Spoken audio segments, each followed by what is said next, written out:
punggung atau lambung mereka itu jauh dari tempat tidur. Artinya kalau tidur itu tidak berlebih-lebihan. Yad'una rabbahum khawfan wa tama'an. Mereka gunakan waktu di sebagian malam yang mereka meringkas tidurnya dalam rangka memohon, meminta kepada Allah Subhanahu wa taala dengan penuh rasa takut dan pengharapan. Ya, kata Imam Ibnu Katsir, ayat ini menunjukkan keutamaan orang yang meninggalkan istirahat atau yang mengurangi istirahat.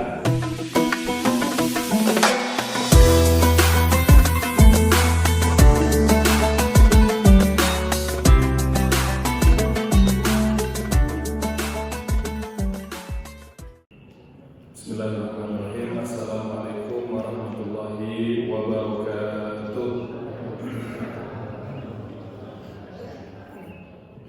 Alhamdulillah, wassalatu wassalamu ala rasulillah wa ba'd. Bapak Ibu yang memuliakan, insyaallah pagi ini pembahasan kita adalah seputar sholat tahajud dan sholat hajat, ya. Ini diantara sunnah-sunnah yang sangat ditekankan oleh Rasul Sallallahu Alaihi Wasallam karena banyak sekali fadilat, keutamaan dan kebaikan dari ibadah ini. Maka tentu kita ingin belajar atau mengulang kembali pengetahuan kita seputar dua ibadah ini. Bapak Ibu sekalian, kalimat atau kata tahajud itu kata dasarnya hajada yahjudu, atau hajada yajhadu. Makna dasarnya adalah bangun dari tidur, ya. Jadi kalau kita bangun dari tidur, ini kalimat hajada adalah kalimat yang biasa digunakan dalam bahasa Arab. Lalu kemudian seperti mana bahasa-bahasa yang lain, dia mengalami penyempitan makna, ya. Kata para ulama bahwa terminologi tahajud itu dimaknai sebagai sholat malam yang dilakukan setelah seseorang tidur, dilakukan pada waktu malam ba'da isya sampai sebelum terbit fajar, gitu ya. Kalau definisi yang digunakan oleh ulama diantaranya adalah penjelasan Al-Imam Al-Jurjani dalam kitabnya At-Ta'rifat. Kata beliau, at-tahajjudu huwa as-salatu ba'da an-nawmi fil lail. Tahajud adalah ibadah salat sunnah yang kita kerjakan pada malam hari setelah jeda istirahat tidur. Jadi tidak dinamakan tahajud meskipun dikerjakan pada malam hari, kecuali kalau kita sudah tidur sejenak. Itu makna dari kata tahajud, ya. Dalilnya, keutamaan dari sholat tahajud diantaranya adalah Quran surah Al-Isra ayat 79. Allah memerintahkan Nabi dan para sahabat untuk melakukan sholat tahajud. Kata Allah, wa minal laili, dan pada sebagian malam, fatahajjat bihi nafilatan laka asa ayyab'atha rabbuka maqaman mahmudan.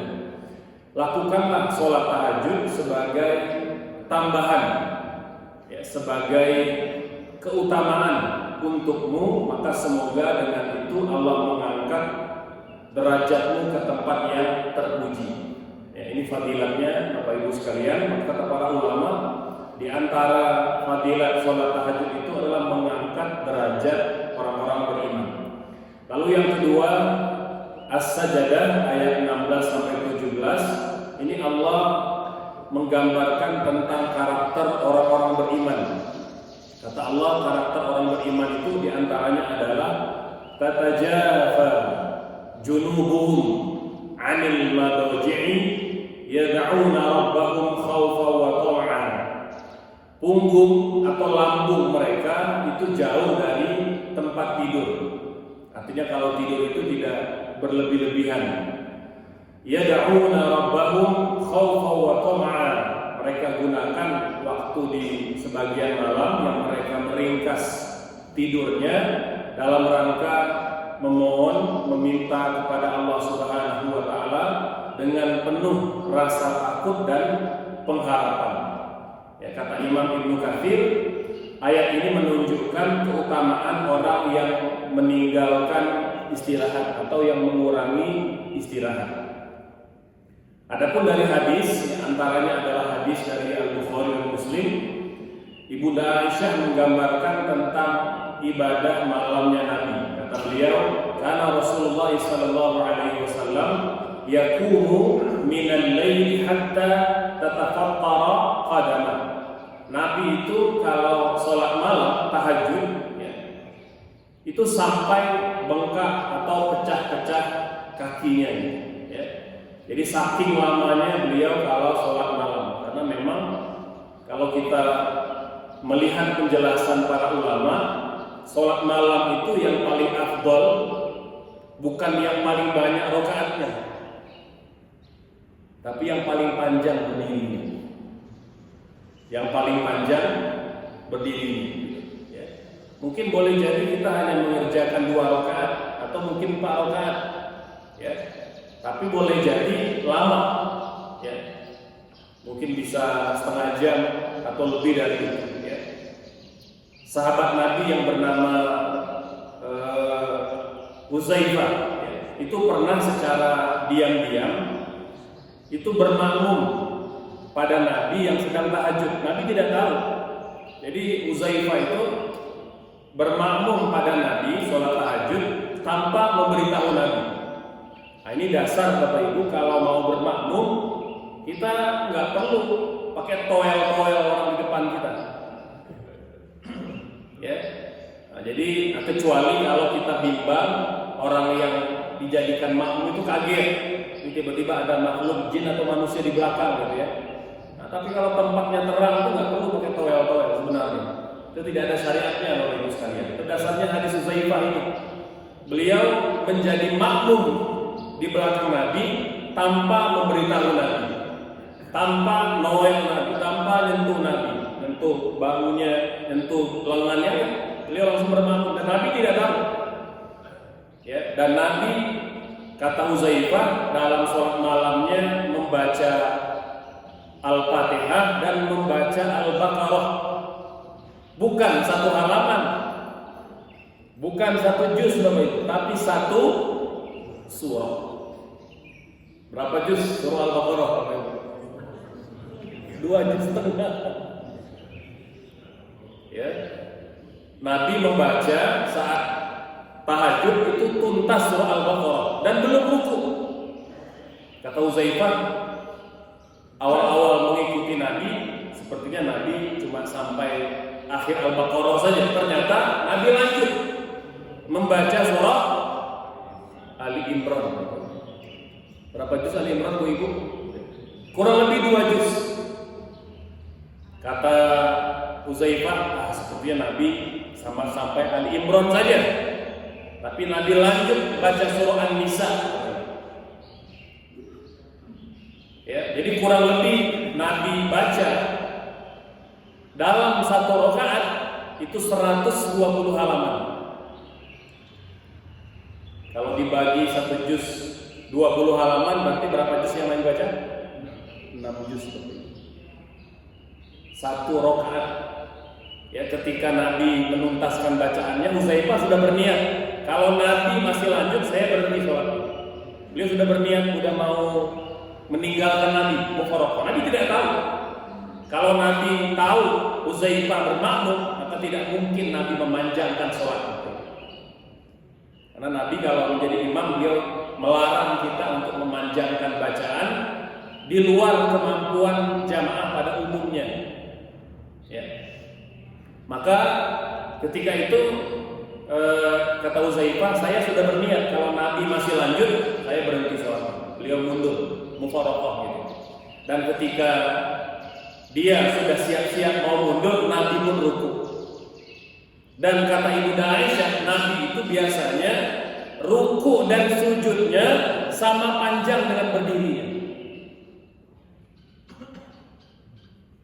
Jadi kalau 6 juz kira-kira berapa lama?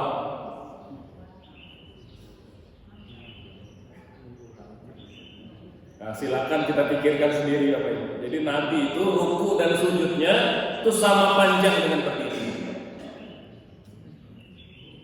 Maka wajar kalau Ibunda Aisyah menceritakan Nabi itu kalau sholat sampai pecah-pecah, bengkak-bengkak kakinya. Kalau kita bengkaknya main futsal gitu ya. Bapak mungkin main padel misalnya. Ya. Dan pernah juga ditegur oleh istrinya, kenapa? Kamu terlalu, mungkin dalam pandangan Ibunda Aisyah sudah agak berlebihan. Kan kamu sudah dijamin masuk surga, dosanya sudah pasti diampuni, kata Aisyah. Maka Nabi menjawab, afala akunu 'abdan syakura. Ya. Tidakkah aku boleh menjadi hamba yang bersyukur? Ya. Nah ini Bapak Ibu yang amat muliakan, fadilat hadis sholat tahajud. Ya, jadi ingin mengatakan kepada kita, Nabi yang telah diampuni dosanya, yang pasti dijamin masuk surga, itu tidak mau melewatkan keutamaan sholat tahajud. Nah tentu menjadi renungan bagi kita yang tidak ada jaminan sama sekali. Ya, kalau lihat wajah-wajahnya, masya Allah ya, kita tak ada seorang pun yang menjamin Bapak Ibu. Ya, maka sudah barang tentu sholat tahajud ini harus menjadi salah satu sarana ikhtiar kita untuk mendapat ridho Allah Subhanahu wa Ta'ala. Hukum sholat tahajud sepakat para ulama sunnah muakkadah. Sunnahnya sangat-sangat ditekankan, sangat-sangat dianjurkan. Jadi kalau kita tidak ada uzur, ya tidak sakit ya, yang membuat kita sulit berdiri, maka lakukan Bapak Ibu sekalian. Ya. Nah, waktu pelaksanaannya ba'da isya sampai masuknya waktu subuh. Jadi pelaksanaan sholat tahajud itu boleh dari mulai kita menyelesaikan sholat isya, ya, kemudian berakhirnya sebelum fajar. Ya, dalam hadis qudsi, ya, atau dalam hadis yang sahih Nabi bersabda, yanzilu rabbuna tabaraka wa ta'ala kulla lailatin ila sama'id dunya. Gitu. Bahwa Allah Subhanahu wa taala, Rabb kita itu turun ke langit dunia setiap malam. Ya, turunnya Allah sesuai dengan keagungan dan kelayakan. Turunnya Allah ke langit dunia tentu berbeda dengan turunnya makhluk, karena Allah itu laisa kamitslihi syai'. Allah itu tidak serupa dengan makhluk yang manapun. Ya, Allah turun ke langit dunia dan Allah berseru. Kata Allah, man yad'uni fa'astajibalah, man sa'alani fa'utiyah, man yastaghfiruni fa'astaghfirulah. Barang siapa yang berdoa, aku kabulkan. Barang siapa minta ampun, aku ampuni. Barang siapa meminta, aku perkenankan. Nah, Bapak Ibu sekalian, oleh sebab itu kata para ulama, sholat tahajud ini sebenarnya juga sholat yang tidak semata-mata untuk mendapat kemuliaan, tapi diantara asbab agar doa kita mustajab. Ya, jadi kalau dalam kehidupan sehari-hari, Bapak Ibu kan ada jalur normal, ada jalur fast track gitu ya. Mungkin kalau kita umpamakan kayak jalan tol gitu, bisa lebih cepat. Maka sholat tahajud bagi orang beriman itu adalah cara cepat minta agar doa kita Allah dengar dan Allah kabulkan secepatnya. Ya, jadi kalau mintanya masih waktu-waktu yang biasa, maka tentu kita umpamakan ya dia tidak doa yang spesial, ya dia ikut jalur normal saja. Nah, tapi kalau yang mau fast track, ya, yang jalur kilat itu memang melalui sholat tahajud. Ya. Jadi yang pertama Bapak Ibu, sholat tahajud tidak boleh dikerjakan kalau kita belum sholat isya atau belum masuk waktu isya. Dia harus sudah masuk waktu isya dan kita telah mengerjakan isya. Yang kedua persyaratannya, sebelum tahajud kita harus tidur dulu. Kalau langsung ba'da isya kita sholat malam, maka namanya qiyamul lail. Dia sholat malam. Ya, kan kalau qiyamul lail ini semua sholat sunnah yang dikerjakan pada malam hari sebelum tidur atau setelah tidur. Kalau sebelum tidur itu namanya tetap qiyamul lail.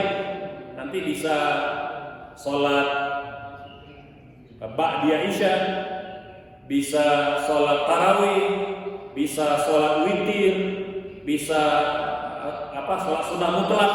Ya. Jadi apa saja yang dikerjakan ba'da isya sebelum tidur kategorinya qiyamul lail. Qiyamul lail itu kategori yang umum. Kalau dikerjakan setelah kita tidur, maka keluar dari qiyamul lail namanya tahajud. Dia lebih khusus Bapak Ibu. Jadi tidak dinamakan tahajud kalau kita tidak tidur. Dan tidurnya tidak harus lama, tidak harus berjam-jam. Cukup beberapa menit, setengah jam saja, lalu kita bangun untuk sholat malam, itu sudah kategori sholat tahajud. Sampai kapan waktunya? Sampai sebelum fajar. Artinya masuk waktu subuh, sudah berakhir waktu sholat tahajud. Nah, kalau kita hitung Bapak Ibu waktu isya kan berarti kurang lebih jam 8, anggap jam 8 gitu ya. Jam 8 sampai jam 4 berarti berapa jam? Kurang lebih 8 jam ya. Nah, di antara 8 jam itu waktu yang terbaik adalah di sepertiga malam yang terakhir. Di sepertiga malam yang terakhir. Jadi kalau 8 dibagi 3 ya kurang lebih 2 jam, 2 sampai 3 jam. Kalau kita tarik mundur berarti kurang lebih jam 2. Jam 2 adalah waktu yang terbaik untuk melakukan sholat tahajud. Jam 2, jam 3 itu waktu yang terbaik Bapak Ibu sekalian. Ya, kalau jam 2 mungkin terlalu berat, jam 3. Jam 3 itu waktu yang terbaik untuk melakukan sholat tahajud. Jumlah rakaatnya Bapak Ibu, kalau dari hadis Ibunda Aisyah dikatakan Nabi itu sholat malam atau sholat tahajud baik di Ramadan atau di luar Ramadan tidak lebih dari 11 rakaat. Ini kebiasaan Nabi. Namun mayoritas para ulama mengatakan kebiasaan Nabi tidak membatasi. Jadi sholat tahajud itu tidak terbatas pada 11 rakaat. Ya, boleh kurang, boleh lebih. Sekurang-kurangnya sholat tahajud itu 2 rakaat. Sebanyak-banyaknya tidak terbatas. Tidak terbatas. Itu kesimpulan para ulama sebagaimana penjelasan Imam Syafi'i dalam Al-Um. Kata beliau 11 rakaat, ya, mungkin 8 plus 3 witir, itu bukan membatasi jumlah rakaat. Itu hanya kebiasaan Nabi, ya, yang dipotret oleh para sahabat termasuk istri beliau. Tata caranya Bapak Ibu, yang pertama niat. Ya, niat dalam hati tidak wajib dilafalkan, tapi kalau Bapak Ibu mau melafalkan boleh, terutama dengan melafalkan niat lebih memantapkan dan menghadirkan hati boleh. Niatnya mau pakai usolli sunnat tahajjudi raka'ataini lillahi ta'ala atau nawaitu an usalliya sunnat tahajjudi raka'ataini lillahi ta'ala boleh. Ya, jadi boleh melafalkan sebagaimana penjelasan Syekh Wahbah Zuhaili, melafalkan niat sunnah. Jika melafalkan niat lebih memantapkan dan dapat menghadirkan hati. Jadi kita niat di awal, lalu takbiratul ihram, ya, kemudian memulai sholat, ya, 2 rakaat 1 salam, 2 rakaat 1 salam. Ini pola sholat tahajud yang paling afdol menurut mayoritas para ulama. Walaupun boleh dikerjakan 4 rakaat 1 salam, 6 rakaat 1 salam dan 8 rakaat 1 salam. Ya. Nah, namun mayoritas para ulama mengatakan yang lebih afdol 2 rakaat ya, masing-masing dengan 1 salam. Rukun berikutnya adalah membaca Al-Fatihah. Ya. Membaca surah sesuai dengan kemampuan. Kalau Nabi biasanya 2 rakaat pertama beliau membaca Al-Fatihah dan surah-surah yang pendek agar anggota badan, otot-ototnya tidak terlalu kaget. Ya kan baru bangun tidur, baru istirahat. Nah itu dikatakan Nabi itu 2 rakaat pertama rakaataini khafifataini, 2 rakaat yang ringan. Para ulama menjelaskan maksudnya Nabi mungkin membaca surah-surah pendek saja. Bahkan ada penjelasan mengatakan Nabi hanya membaca Al-Fatihah saja di kedua rakaat tanpa membaca surah. Jadi 2 rakaat yang pertama itu kayak warming up, pemanasan dulu. Nanti sudah salam, rakaat yang kedua berikutnya baru mulai lebih panjang dari 2 rakaat yang pertama. Jadi Bapak Ibu sekalian, kalau yang biasa pakai mushaf tahajud boleh, mau mungkin tidak banyak hafal surah boleh. Namun Bapak Ibu yang paling afdol membaca apa yang kita hafal saja. Boleh membaca pakai mushaf tahajud. Bahkan beberapa ulama memberi keringanan bacanya pakai handphone, ya, pakai mushaf digital. Nah, tapi boleh jadi itu akan membuat kita tidak sekhusyuk kalau membaca apa yang kita hafal. Apalagi kalau HP-nya HP Android atau banyak aplikasinya gitu ya.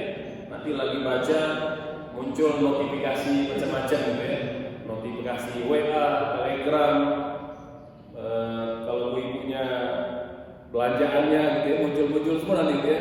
Ada yang Shopee, banyak bunyi-bunyinya, itu mengganggu Bapak Ibu sekalian. Jadi lebih afdal, walaupun mungkin cuma surah-surah juz 30, nggak apa-apa, itu lebih afdal.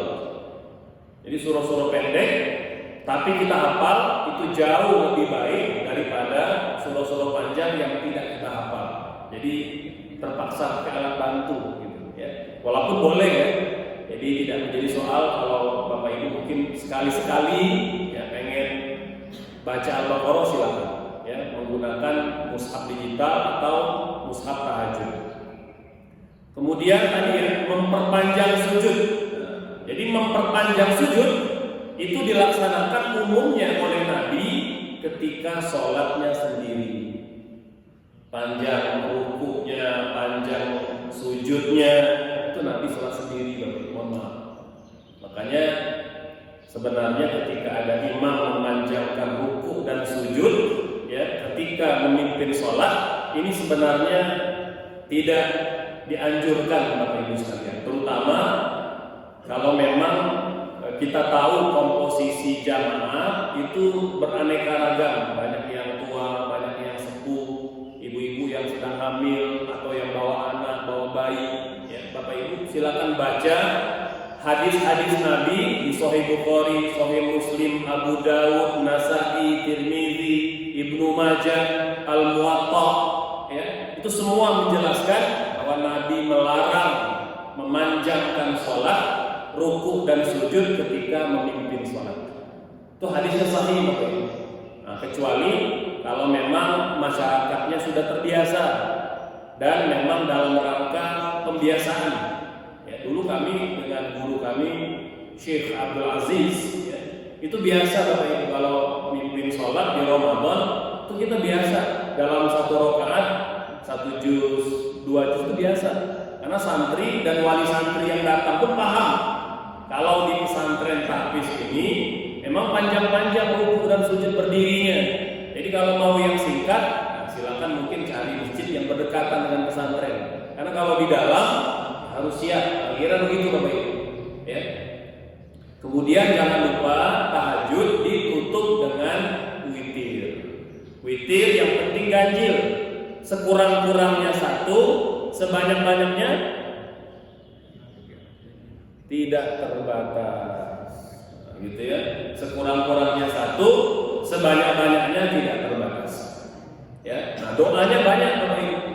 Doanya silakan. Sering bertanya begini, Ustaz, sebenarnya apakah ada doa-doa yang khusus kita baca pada sholat-sholat yang khusus? Sebenarnya Bapak Ibu, tidak ada kewajiban untuk membaca doa-doa tertentu pada ibadah sholat tertentu. Karena dalam bab doa sifatnya muasa. Muasa itu dilonggarkan, dibebaskan sesuai kemampuan. Yang penting kalau doa dalam sholat, kalau mau dilafalkan, dibunyikan harus berbahasa Arab. Tidak boleh bahasa yang lain. Ya, mau doa dari Al-Quran, dari hadis Nabi, dari doa diajarkan para kiai, para ibu nyai, para ulama, silakan Bapak Ibu. Yang penting berbahasa Arab kalau mau dibunyikan. Jadi nggak boleh kita bersuara kalau bahasa Indonesia atau bahasa Sunda, nggak boleh. Boleh dibunyikan pakai bahasa Indonesia atau bahasa lain selain Arab kalau sudah mengucapkan salam. Kalau sudah Assalamualaikum warahmatullahi, Assalamualaikum warahmatullahi, silakan doa. Mau keras, mau dalam hati, mau pakai bahasa Arab, bahasa Sunda, bahasa Bugis, silakan. Ya. Nah, tapi kalau dalam sholat, kalau dibunyikan hanya boleh berbahasa Arab, tidak boleh berbahasa Indonesia. Nah, baik. Berikutnya Bapak Ibu yang terakhir, sholat hajat.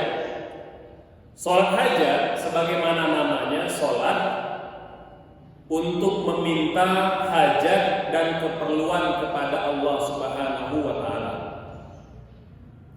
Al-Imam Al-Ghazali menjelaskan, sholatul hajati hiya sholatun yusalliha al-abdu idza nazalat bihi nazilatun aw talaba amran min umuri dunia wal akhirah.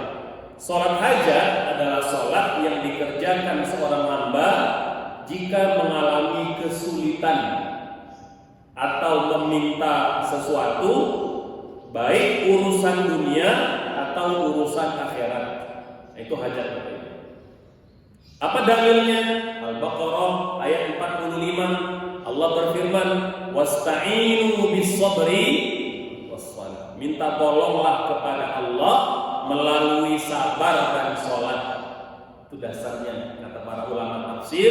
Ini dasar dari Al-Quran tentang sholat yang dijadikan wasilah meminta sesuatu kepada Allah yang kita kenal dengan sholat hajat. Hadis Nabi, hadis Imam Tirmidzi, Nabi bersabda, "Man kanat lahu ilallahi hajatun," barang siapa yang punya hajat kepada Allah, ingin minta sesuatu kepada Allah, au ila ahadin min bani Adam, atau dia menginginkan sesuatu dari manusia. Jadi ada hajat duniawi, ada hajat ukhrawi. Fal yatawaddah, kata Nabi, hendaknya dia berwudu. Fal yuhsi'il wudu, dan perbagus wudunya. Jadi jangan terburu-buru, kita sempurnakan semua rukun dan sunnah berwudu. Summa liyusalli rak'ataini, lalu kerjakan sholat 2 rakaat. Ini dasar dari hadis Nabi tentang sholat hajat. Ada yang membantah, Ustaz, ini hadisnya dhaif, hadisnya lemah. Bapak Ibu, ini diantara statement yang keliru. Memang kalau dhaif tidak boleh diamalkan begitu. Sejak kapan ulama menyatakan kita menolak hadis dhaif? Bapak Ibu, mayoritas para ulama mengatakan hadis dhaif dapat diamalkan asal terpenuhi 4 kriteria. Kriteria yang pertama, hadis itu hadis yang kelemahannya tidak terlalu berat, dia lemahnya hanya sedikit. Nah, itu tugasnya para diriwayatkan oleh Imam Tirmidzi, umumnya kelemahannya masih kelemahan yang dapat ditoleransi. Yang kedua, hadis dhaifnya tidak berbicara tentang tauhid, ya, tidak berbicara tentang perkara-perkara usul, perkara-perkara pokok dalam agama, ya, misalnya tentang ketuhanan, tentang surga, ya, kemudian tentang iman. Nah itu hadis dhaif yang diterima, dia tidak boleh berbicara tauhid, tidak boleh berbicara usul. Yang ketiga, hadis dhaifnya dalam fadhailul a'mal, dalam hadis-hadis motivasi tahajud, motivasi bersedekah, motivasi melakukan amalan kebaikan, itu begitu dalam fadhailul a'mal. Dan yang keempat, hadis dhaifnya diperkuat oleh hadis-hadis sahih yang lain. Ada banyak hadis-hadis serupa yang menguatkan hadis tersebut, maka hadis dhaif itu dapat diamalkan. Ini pendapat mayoritas para ulama. Jadi kadang-kala saya mendengar juga, ya, beberapa murid, ya, jamaah yang mengirim video. Ada seorang dai mengatakan, betul ada hadisnya, tapi hadisnya dhaif. Jadi seolah-olah ingin mengatakan hadis dhaif dibuang. Nah, ini pernyataan yang berbahaya, Bapak Ibu. Sejak kapan para ulama salaf menolak hadis itu? Nggak ada, Bapak Ibu. Nah, itu ulama-ulama kemarin sore yang belajar di Bogor 5 tahun, 10 tahun sudah merasa paling pinter, yang lain bodoh semua. Ya. Nah, jadi Bapak Ibu sekalian, mayoritas para ulama dunia menerima hadis dhaif asal memenuhi 4 kriteria tadi. Ya. Kemudian hukumnya sunnah. Waktu pelaksanaan kapan, Bapak Ibu?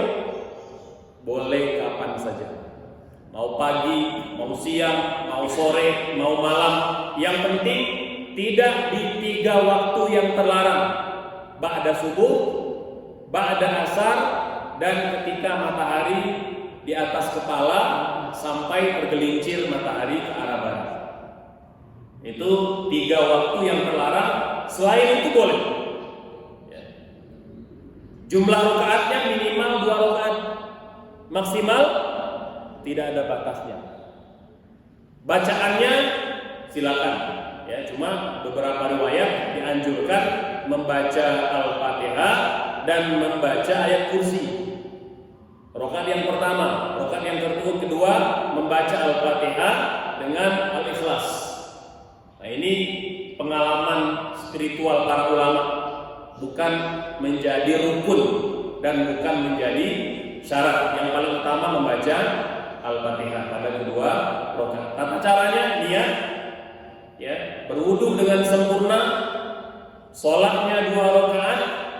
Jangan lupa ketika berdoa banyak memuji, banyak bersolawat, dan barulah membaca doa hajat atau permintaan-permintaan kita, baik untuk urusan dunia atau untuk urusan akhirat. Keutamaannya, Bapak Ibu, sarana terkabulnya doa. Kata Allah, ud'uni astajib lakum. Berdoalah kepadaku, aku akan kabulkan. Lalu menghadirkan ketenangan dan dapat menyelesaikan kesulitan dan persoalan yang kita hadapi. Ya.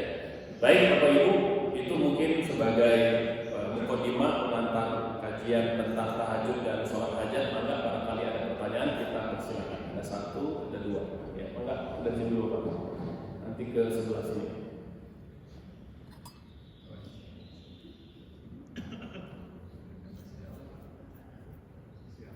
Bismillahirrahmanirrahim. Assalamualaikum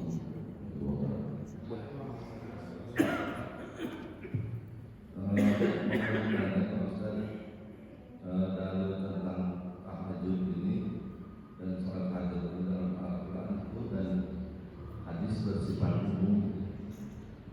Pertanyaan saya, kaidah atau metode apa yang digunakan oleh para imam dasar dalam menggali dan merinci hukum dari dalil yang umum tersebut, sehingga muncul perbedaan. Contohnya yang disebutkan dari Pak Ustadz itu harus tidur dulu, dan ada yang berpendapat sudah tidak tidur dulu. Mungkin mohon pencerahannya biar saya lebih paham. Terima kasih. Bapak Ibu sekalian, berkaitan dengan sholat tahajud yang dikerjakan harus dengan tidur dulu, itu kesepakatan para ulama. Jadi tidak ada khilaf, ya, karena tidak dinamakan tahajud kalau tidak tidur. Karena tahajud maknanya adalah sholat yang dikerjakan diawali dengan tidur, ya. Kalau tidak tidur namanya qiyamul lail. Dan itu umumnya pemahaman para ulama kita dan dipraktekkan pula oleh Nabi. Jadi Nabi biasanya pada Isya akan langsung tidur. Setelah itu beliau bangun di malam hari untuk melakukan sholat tahajud, dan dipraktekkan oleh para sahabat keluarga Nabi ya sampai hari ini. Nah, kira begitu Bapak Ibu sekalian. Jadi ketika para ulama menafsirkan, menjelaskan, itu tidak semata-mata melihat ayat secara umum. Nanti mereka membaca hadis Nabi, membaca sirah dan keterangan para ulama secara tersambung dari satu generasi ke generasi berikutnya. Gitu. Makanya pemahaman kita, Bapak Ibu sekalian, itu tidak bisa terbebas dan terlepas dari pemahaman para ulama. Mengapa? Satu, karena Nabi mengatakan khairul quruni qarni, thumma alladziina yalunahum, thumma alladziina yalunahum. Sebaik-baik generasi umat Islam sampai hari kiamat sejak masa Nabi itu adalah 3 generasi yang terbaik. Yang pertama sahabat, yang kedua tabi'in, yang ketiga tabi'ut tabi'in. Maksudnya adalah mereka ini terbaik ilmunya, terbaik pemahamannya, dan terbaik pula amalnya. Jadi kalau kita mencontoh pada 3 generasi ini, insya Allah kita selamat dunia akhirat.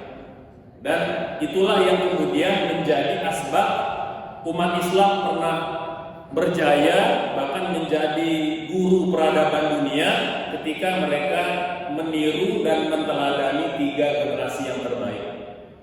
Ketika mereka meninggalkan keteladanan para ulama salaf, itulah yang dialami oleh umat Islam di dunia, kejatuhan, kemiskinan, kesengsaraan, gitu, ya. Dan Nabi juga bersabda, kata Nabi bahwa Quran itu dapat memuliakan dan dapat pula menghinakan. Kapan Quran itu memuliakan? Ketika umat Islam memuliakannya, mengamalkannya, dan mereka akan dihinakan ketika mereka meninggalkannya dan tidak mengamalkannya. Kira begitu Bapak, ya. Alhamdulillah yang dilakukan oleh umat Islam dunia pada hari ini, kita masih bermazhab. Kita mengikuti para ulama 4 mazhab yang mainstream, dan 4 ulama ini semua tersambung sanad ilmunya kepada Rasul sallallahu alaihi wasallam. Imam Abu Hanifah ini murid langsung kepada Anas bin Malik. Anas bin Malik murid langsung kepada Nabi Muhammad sallallahu alaihi wasallam. Imam Malik murid langsung kepada Imam Abu Hanifah. Imam Syafi'i murid langsung pada Imam Malik. Imam Ahmad murid langsung kepada Imam Syafi'i. Dan ulama-ulama Islam di dunia termasuk di Indonesia semuanya bersandar ilmunya kepada ulama 4 mazhab, maka tersambunglah sanad keilmuannya. Meskipun kita tidak menutup diri Bapak Ibu, kita melakukan riset, penelitian, pengayaan, ya, membaca referensi dari barat, dari timur, dari utara, dari selatan, tapi tetap pemahaman para ulama salaf itulah yang menjaga keorisinilan agama kita agar dia tidak bercampur, tidak dirusak oleh ilmu-ilmu dari luar Islam yang umumnya membawa mudarat dan membawa kerusakan, Bapak Ibu. Ya, nah, jadi termasuklah ketika ada orang hari ini mengatakan kalau kita kembali kepada ulama salaf, kita mundur dong. Katanya kalau umat Islam hari ini abad 20, abad 21 mengikuti ulama terdahulu, kita mundur. Pertanyaan, mundur kemana? Mundur ke 500 tahun lalu ketika Islam menjadi guru peradaban. Peradabannya timurnya sampai ke Cina, baratnya sampai ke Andalusia, sampai-sampai orang Eropa belajar bikin toilet, mau berak aja belajar kepada ulama Islam, belajar menata kota. Dan jujur Bapak Ibu, kalau kita teliti semua keilmuan barat hari ini, akarnya pasti kembali kepada ulama dan cendekiawan muslim. Baca aja, bahkan tanya AI hari ini Bapak Ibu, yang menciptakan robot, yang menciptakan kapal, yang menciptakan pesawat, yang menciptakan turbin, semua rata-rata ya mengambil berguru ilmunya, inisiatornya ulama-ulama dan cendekiawan muslim. Itu yang coba disamarkan, sehingga kita kalau bicara ilmu seolah-olah Islam itu terbelakang, Islam itu tidak berpengetahuan gitu ya. Jadi Bapak Ibu, bahkan kalau kita mengenal Ibnu Sina, Al-Khawarizmi, Al-Farabi ya, itu rata-rata adalah cendekiawan muslim yang mendunia ya. Makanya ada ulama menulis buku tebal sekali, judulnya Madza Qaddamal Muslimuna lil Alam. Apa kontribusi ulama dan cendekiawan muslim untuk dunia. Ini bukunya mendapat penghargaan buku terbaik waktu saya masih kuliah di Kairo, itu tahun 2005-2006 itu luar biasa bukunya, dan sudah diterjemah ke dalam banyak bahasa dunia. Itu beliau menceritakan tentang fakta-fakta yang banyak disembunyikan, ditutup-tutupi oleh ilmuwan-ilmuwan barat atau orang-orang yang tidak suka kepada Islam untuk menghinakan dan merendahkan agama kita. Mungkin gitu Pak, ya, semoga mencerahkan. Mungkin sebelum ke Bapak, ini ada yang via surat apa via tulisan, sholat malam tanpa tidur dulu boleh tidak? Boleh. Tadi kita katakan bahwa kalau namanya sholat malam, qiyamul lail boleh tanpa tidur. Tarawih Bapak Ibu, ada nggak orang tidur dulu? Rata-rata kita langsung ya, habis isya, ba'da isya langsung tarawih. Tarawih kategorinya qiyamul lail. Witir kategorinya qiyamul lail. Tahajud pun kategori qiyamul lail, cuma dia lebih umum, kalimat yang lebih umum digunakan. Semua sholat yang dikerjakan pada malam hari ba'da isya namanya qiyamul lail. Cuma nanti kalau dia didahului dengan tidur dulu namanya tahajud. Kira begitu. Apakah sholat tahajud boleh berjamaah? Boleh. Boleh Bapak. Ya. Yang ketiga, sholat tahajud bukan banyak rakaatnya tapi lama berdirinya. Pertanyaannya, Nabi biasa melakukan tahajud berapa rakaat? Tadi kita katakan Nabi biasanya 11 rakaat ya, 8 plus 3 witir. Enggak Bapak, silakan. Assalamualaikum. Waalaikumsalam. Tadi disampaikan dalam seorang sahabat bermakmum kepada Nabi dan Nabi tidak mengetahui. Itu berarti sahabat itu berdiri di belakangan itu. Lalu ada lagi informasi bahwa apabila bermakmum satu orang, dia berdirinya itu ada yang menyebut berdiri yang sejajar dengan imam, ada yang menyebut di belakang sedikit dari imam. Jadi berarti ada 3 versi yang betul yang mana? Terima kasih. Baik Bapak Ibu sekalian, posisi makmum ya itu yang penting satu tempat, meskipun tidak tersambung. Ya, Ya, tersambung dalam arti tidak harus nempel di sebelahnya, tidak harus di sebelahnya. Ya, yang penting satu tempat dengan dengan imam. Bahkan para ulama mengatakan kalau makmum dapat melihat imam, dia sah bermakmum. Jadi kalau saya di belakang sini gitu, imam itu boleh saya sholat. Itu kalau kita lihat aspek kebolehan. Bapak Ibu yang pernah ke Masjid Nabawi coba. Masjid Nabawi, di mana posisi imam? Nggak kelihatan di dalam.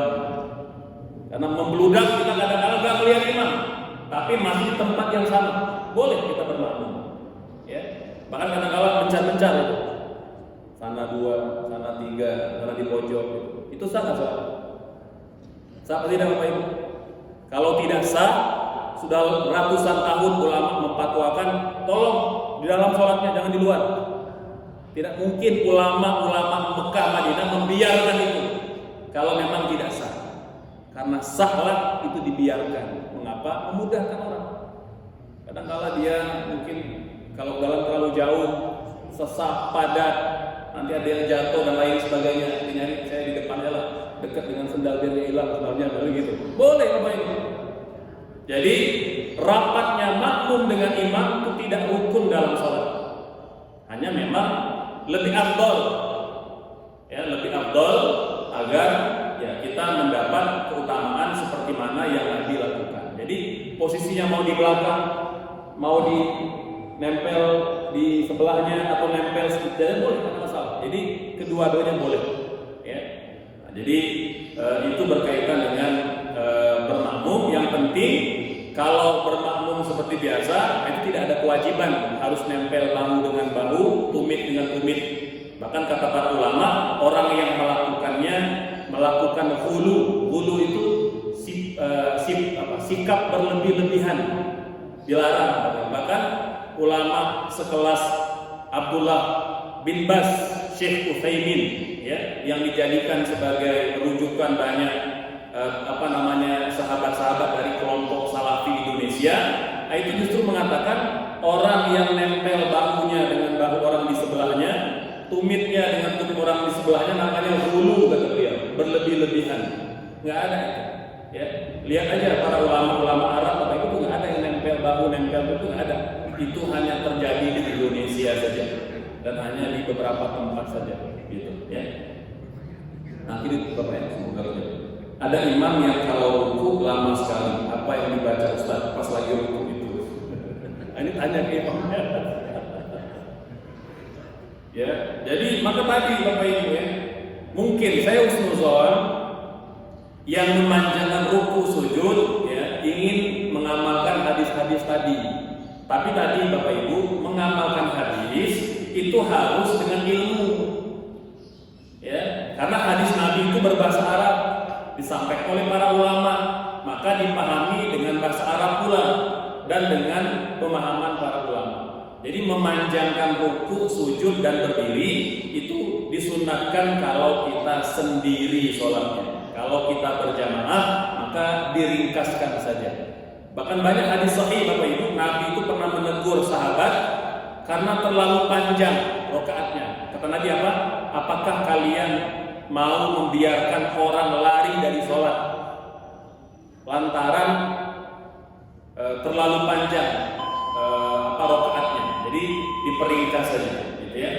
Sehingga kalaupun memang kita makmum, Bapak Ibu, kalau kita makmum dan imamnya lama, maka supaya kita tidak berkhayal, ya tidak tetap khusyuk sholatnya, maka diulang-ulang saja kalimat tasbihnya, diulang-ulang aja. Kan misalkan kita sudah 3 kali, imamnya belum i'tidal juga, tambah lagi tasbihnya, nggak masalah. Yang penting jangan biarkan kita berkhayal, nanti pikirannya traveling kemana-mana gitu ya. Kalau bapak ingat mau gowes gitu ya, ibu ingat mungkin mau belanja, udah. Jadi biar agar kita tetap khusyuk. Kalau imamnya belum i'tidal, sementara bacaan kita sudah selesai, ditambah boleh. Jadi tasbih itu tidak terbatas 3, boleh 4, boleh 5, boleh 6, boleh 7, boleh 100. Selama imam belum i'tidal. Kira begitu ya. Enggak, barangkali masih ada. Kumaha Ibu? Cukup? Cekap? Alhamdulillah. Kalau tidak ada kita cukupkan. Oh iya, terakhir ini enggak pesan. Ya, silakan.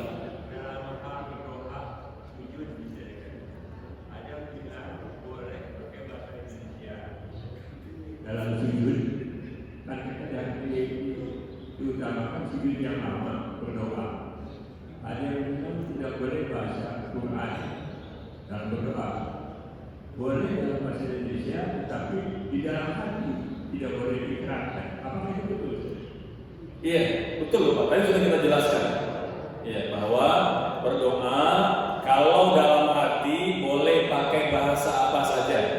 Bahasa Arab boleh, Sunda boleh, Bugis boleh, ya, bahasa Papua boleh. Kalau dalam hati. Tapi kalau mau dilafalkan harus berbahasa Arab.